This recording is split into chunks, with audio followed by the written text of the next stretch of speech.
서울의 밤은 언제나 화려합니다.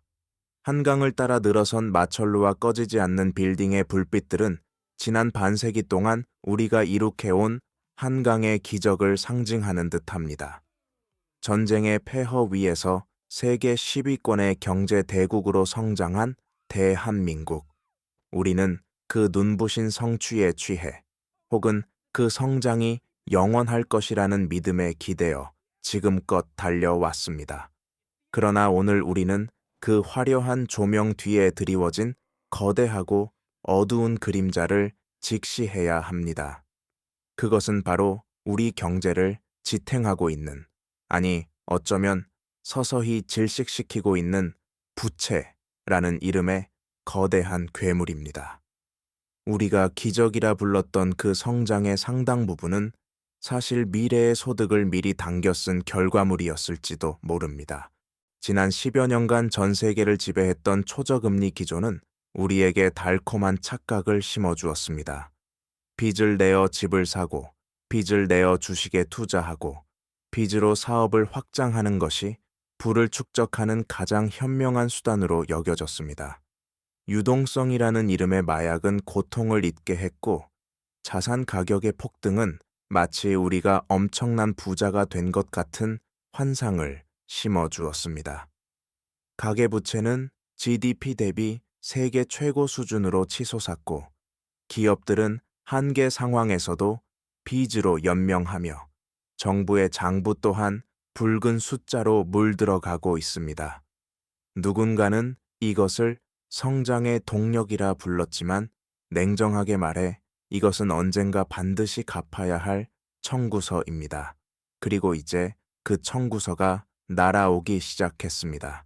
글로벌 경제 환경이 급변하고 있습니다. 인플레이션을 잡기 위한 주요국 중앙은행들의 긴축 행렬, 지정학적 리스크, 그리고 공급망의 붕괴는 빚더미 위에 쌓아 올린 우리의 모래성을 위협하고 있습니다. 금리가 오르면 자산 가격은 조정받고 이자 부담은 눈덩이처럼 불어납니다.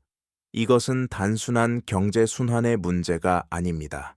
지난 수십 년간 우리가 당연하게 여겼던 경제 방정식이 더 이상 작동하지 않는 새로운 시대, 즉 부채의 역습이 시작된 것입니다. 오늘 이 다큐멘터리는 단순히 공포를 조장하기 위함이 아닙니다. 숫자가 보내오는 경고를 무시했을 때 과거의 경제 위기들이 어떤 참혹한 대가를 치르게 했는지, 그리고 지금 우리 앞에 놓인 이 위기가 1997년 외환위기나 2008년 금융위기와는 질적으로 어떻게 다른지를 철저하게 해부하기 위함입니다. 우리는 지금 벼랑 끝에 서 있습니다. 겉으로는 평온해 보이지만 수면 아래에서는 이미 거대한 균열이 시작되었습니다. 부동산 불패 신화의 붕괴, 자영업자의 몰락, 그리고 청년 세대의 절망은 그 균열의 전조 증상들입니다.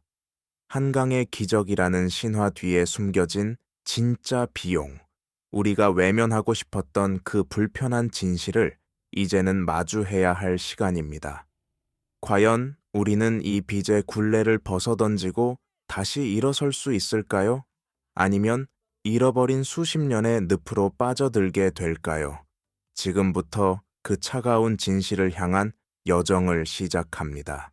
경제 위기는 예고 없이 찾아오는 것처럼 보이지만 사실은 언제나 명징한 신호를 보내왔습니다. 우리는 그 신호를 성장통이라 애써 무시하거나 이번만은 다를 것이라는 근거 없는 낙관론으로 덮어두었을 뿐입니다.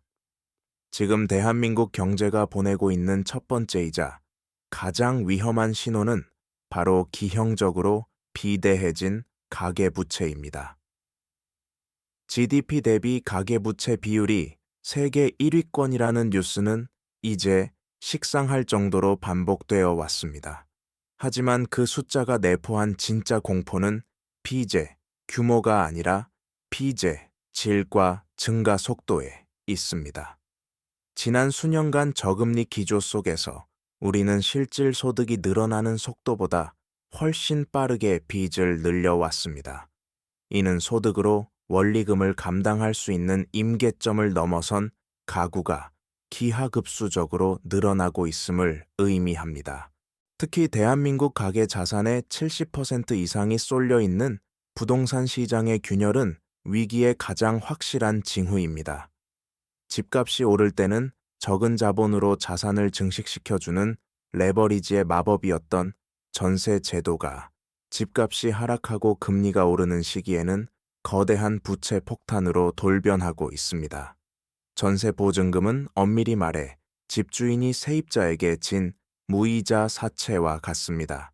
집값이 하락하여 전세가가 매매에 근접하거나 역전되는 현상, 그리고 새로운 세입자를 구하지 못해 보증금을 돌려주지 못하는 역전세난은 단순한 개인 간의 계약 문제를 넘어 금융 시스템 전반에 유동성 경색을 유발하는 트리거가 됩니다. 소위 영끌로 집을 샀던 2003층 세대와 은퇴 자금을 모두 부동산에 묻어둔 50060 세대 모두가 이 거대한 파도 앞에서 위태롭게 흔들리고 있습니다. 실물 경제의 최전선인 거리의 풍경 또한 달라지고 있습니다. 번화가 곳곳에 임대 문의가 붙은 빈 상가들이 늘어나는 것은 자영업 생태계가 붕괴하고 있음을 시사합니다. 팬데믹 기간을 대출로 버텨온 자영업자들에게 고금리는 산소 호흡기를 떼는 것과 같은 충격입니다. 연체율의 상승은 서민 경제의 방파제가 무너지고 있다는 신호입니다. 사람들은 미래에 대한 불안으로 지갑을 닫기 시작했습니다. 소비 심리의 위축은 기업의 매출 감소로 이어지고, 이는 다시 고용 불안과 소득 감소라는 악순환의 고리를 형성합니다. 채권 시장에서의 자금 경색, 환율의 불안정한 움직임 역시 글로벌 자본이 한국 시장의 리스크를 감지하고 있다는 증거입니다. 스마트머니는 이미 안전한 곳을 찾아 이동하고 있습니다. 우리가 목격하고 있는 이 모든 현상들은 개별적인 사건이 아니라 거대한 경제 충격이 시스템 내부에서 작동하기 시작했다는 하나의 거대한 퍼즐 조각들입니다. 경제학적으로 부채는 미래의 소득을 현재로 가져와 사용하는 시간 여행과도 같습니다. 경기가 좋을 때 이 시간 여행은 성장을 가속화하는 윤활유가 되지만, 상황이 반전되면 경제 전체를 파괴하는 흉기로 돌변합니다. 우리가 주목해야 할 경제 충격의 핵심 작동 원리는 바로 디레버리징, 디레버리깅, 즉 부채 축소 과정에서 발생하는 공포스러운 역설에 있습니다. 일반적으로 개인이 빚을 갚으려 노력하는 것은 합리적이고 건전한 행위입니다. 하지만 경제 주체 대다수가 동시에 빚을 갚기 위해 지갑을 닫고 자산을 매각하기 시작하면 그것이 경제 차원에서는 재앙이 발생합니다. 이것이 바로 케인즈가 경고했던 절약의 역설이 부채 위기와 만났을 때 벌어지는 참극입니다. 금리가 상승하고 자산 가치가 하락하는 시점, 즉 민스키 모멘트가 도래하면 빚을 내어 투자했던 자산의 수익률이 이자 비용보다 낮아지는 역전 현상이 발생합니다. 이때부터 시장은 공포에 질려 현금을 확보하기 위해 투매에 나섭니다. 부동산이나 주식을 팔아 빚을 갚으려 하지만 너도 나도 팔려고 하니 자산 가격은 더욱 폭락합니다. 자산 가격이 폭락하면 은행은 담보 가치 하락을 이유로 대출 회수에 나섭니다. 이를 막기 위해 사람들은 더 헐값에 자산을 던져야 하는 악순환, 즉 어빙 피셔가 주창한 부채 디플레이션, 뎁트 디플레이션의 소용돌이에 휘말리게 되는 것입니다. 한국 경제에서 이 메커니즘이 더욱 치명적인 이유는 금융과 부동산이 실타래처럼 복잡하게 얽혀 있는 독특한 구조 때문입니다. 특히 부동산 프로젝트 파이낸싱, PF은 시공사, 시행사, 금융권이 서로 보증으로 엮여 있어 어느 한 곳이 무너지면 연쇄 도산을 피하기 어렵습니다. 자금 시장에서 신용은 혈액과 같습니다. 위기설이 돌기 시작하면 금융기관들은 서로를 믿지 못해 자금줄을 잠가버리는 신용경색, credit crunch이 발생합니다. 돈맥경화가 오면 흑자를 내던 건실한 기업조차 일시적인 유동성 부족으로 쓰러지게 됩니다. 이것이 바로 경제 충격이 작동하는 무자비한 원리이며 한번 시작된 붕괴는 관성에 의해 가속도가 붙어 정책 당국이 손을 쓰기도 전에 실물 경제를 초토화시킵니다. 역사는 그대로 반복되지 않지만 그 운율은 반복된다. 마크 트웨인의 이 통찰은 경제 위기의 역사에서 소름 끼칠 정도로 정확하게 맞아떨어집니다.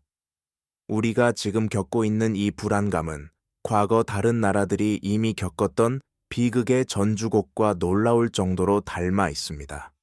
가장 먼저 떠오르는 섬뜩한 기시감은 바로 이웃나라 일본의 잃어버린 30년입니다.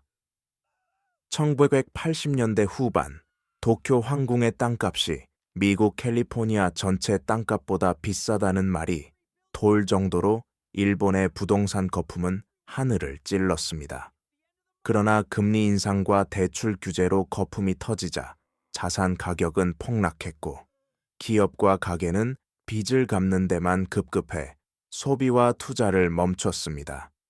리처드 쿠가 명명한 대차대조표 불황, 밸런스 시트 리세션의 늪에 빠진 것입니다.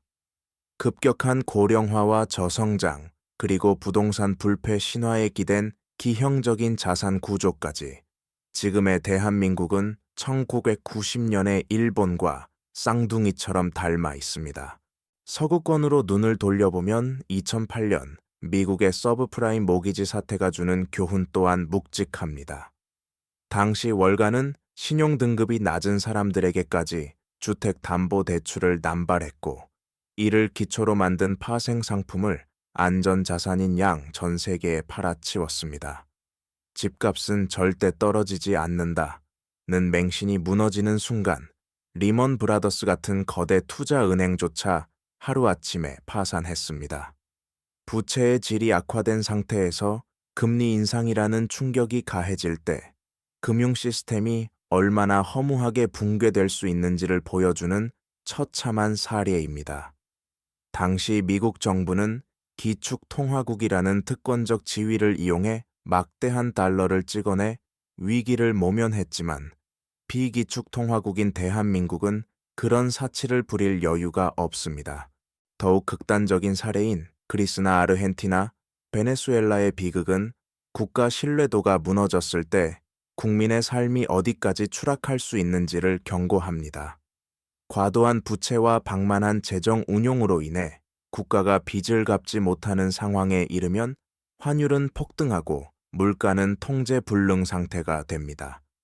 평생 모은 돈이 휴지 조각이 되고 중산층이 빈곤층으로 전락하여 쓰레기통을 뒤지는 비참한 현실은 먼 나라의 이야기가 아닙니다.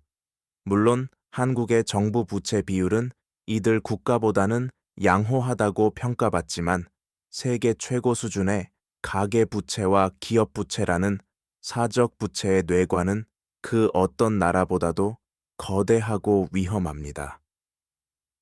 우리가 한강의 기적이라는 성공 신화에 도취해 있는 동안 세계 경제의 무덤계는 우리는 다르다고 외치다 쓰러져간 수많은 국가들의 비석이 세워져 있음을 뼈저리게 기억해야 합니다.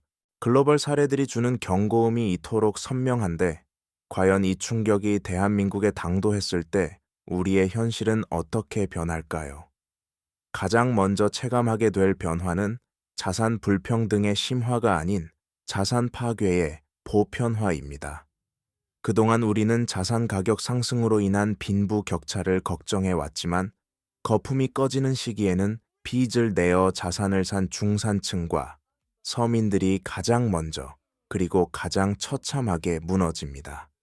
부동산 가격 하락은 단순히 내 집 마련의 꿈이 멀어지는 것이 아니라 이미 집을 가진 하우스푸어들에게 감옥이 됩니다. 팔고 싶어도 팔리지 않고 매달 갚아야 할 이자는 월급의 절반을 넘어 생활비를 잠식합니다. 소비 여력의 상실은 내수 시장의 빙하기를 불러오고 이는 자영업자와 소상공인의 연쇄 폐업으로 이어지는 처참한 도미노를 쓰러뜨릴 것입니다. 기업들 또한 혹독한 겨울을 맞이하게 됩니다. 금리가 오르고 자금 조달 비용이 증가하면 영업이익으로 이자조차 감당하지 못하는 좀비 기업들의 생존은 불가능해집니다.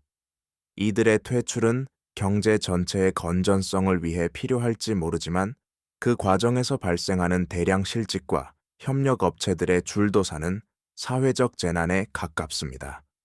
특히 한국 경제의 고질적인 문제인 대기업과 중소기업 간의 양극화는 위기 상황에서 더욱 극명하게 드러날 것입니다.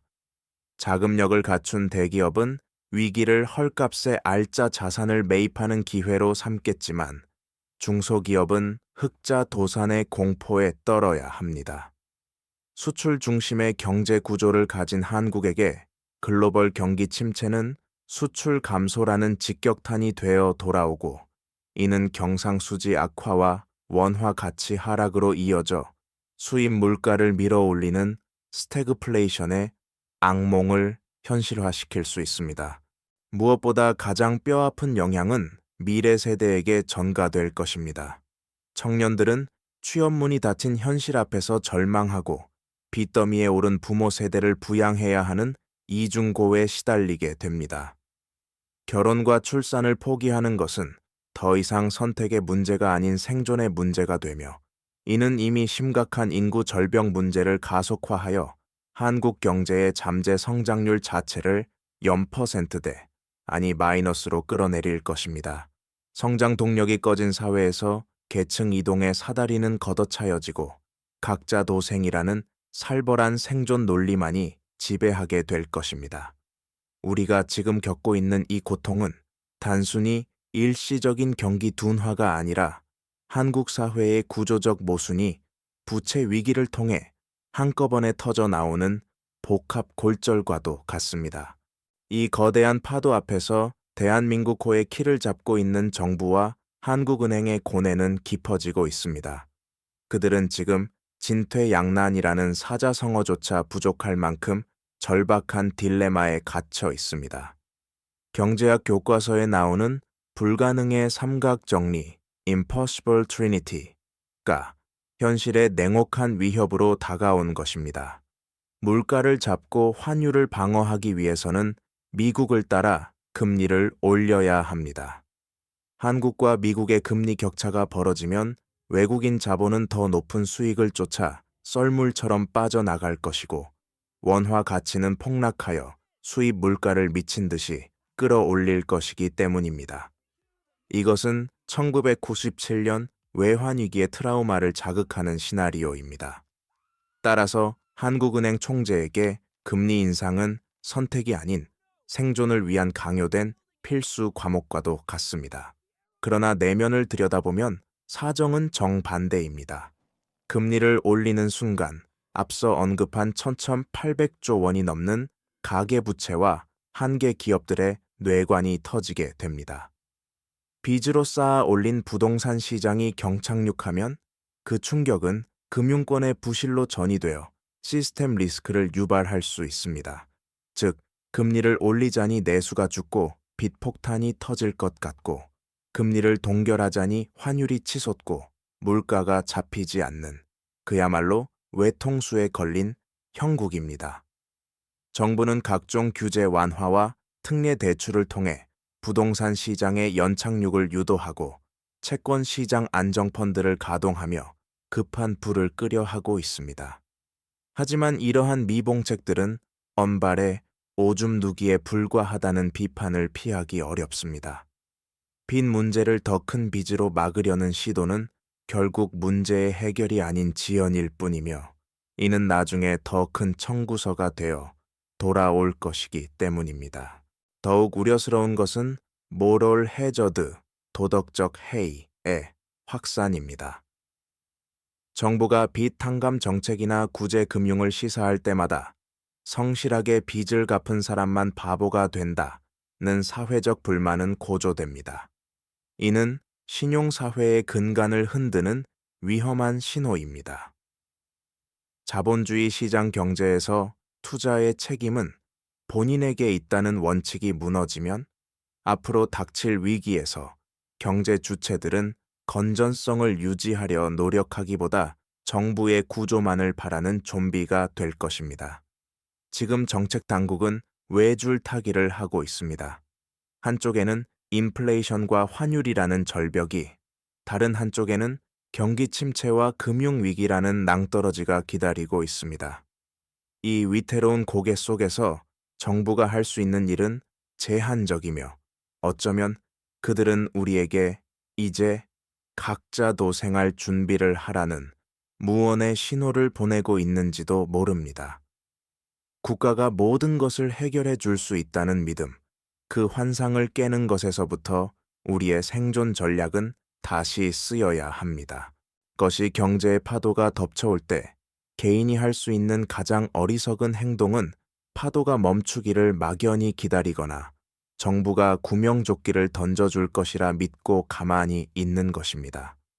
각자 도생의 시대, 우리는 스스로를 지키기 위한 냉철한 생존 포트폴리오를 다시 짜야 합니다.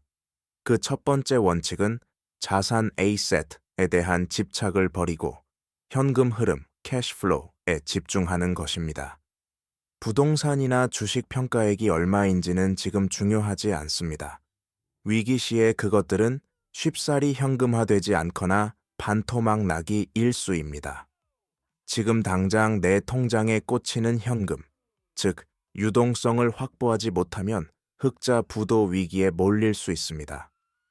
불필요한 고정 지출을 극단적으로 줄이고 최소 6개월에서 1년치의 생계비를 비상금으로 확보하는 것은 투자가 아니라 생존을 위한 필수 조건입니다. 두 번째는 디레버리징, 부채 축소의 실행입니다. 빚도 자산이다 라는 말은 상승장에서나 통용되는 달콤한 거짓말이었습니다. 하락장에서 빚은 당신의 목을 조르는 밧줄일 뿐입니다.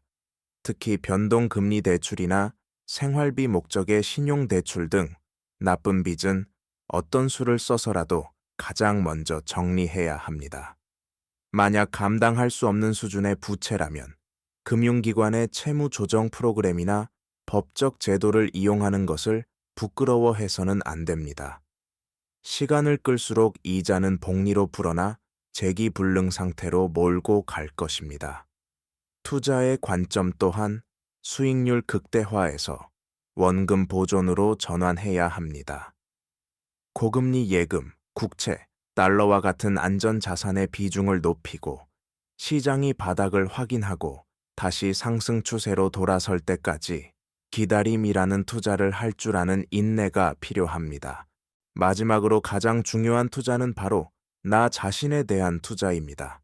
자산 가치가 폭락하고 기업이 구조조정을 단행할 때 끝까지 내 곁에 남아 현금 흐름을 창출해줄 유일한 자산은 나의 노동력과 전문성입니다. 경기 침체기에는 자본소득보다 근로소득의 가치가 상대적으로 높아집니다.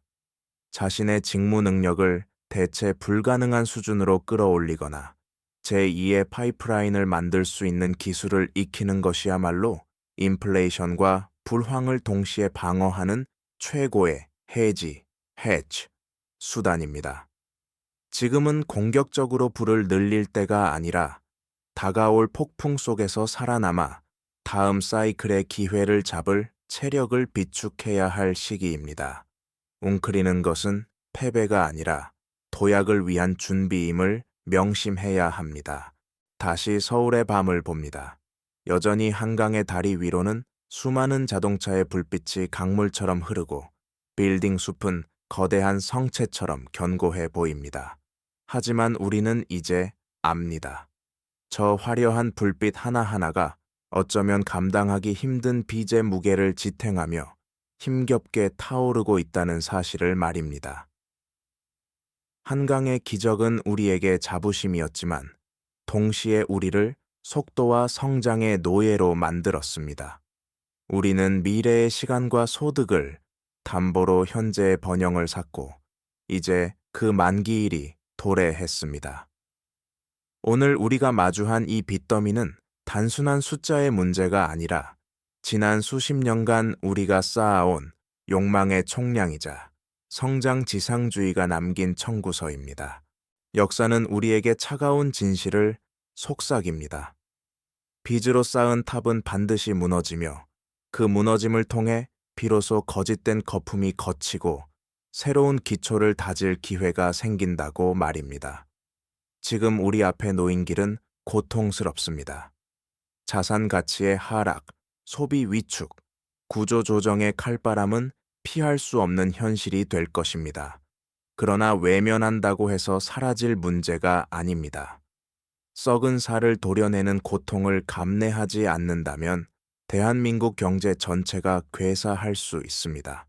1997년 우리가 금 모으기를 하며 위기를 극복했듯 지금 필요한 것은 현실을 직시하는 용기와 뼈를 깎는 구조 개혁, 그리고 빚에 의존하지 않고 땀의 가치로 다시 일어서겠다는 사회적 합의입니다.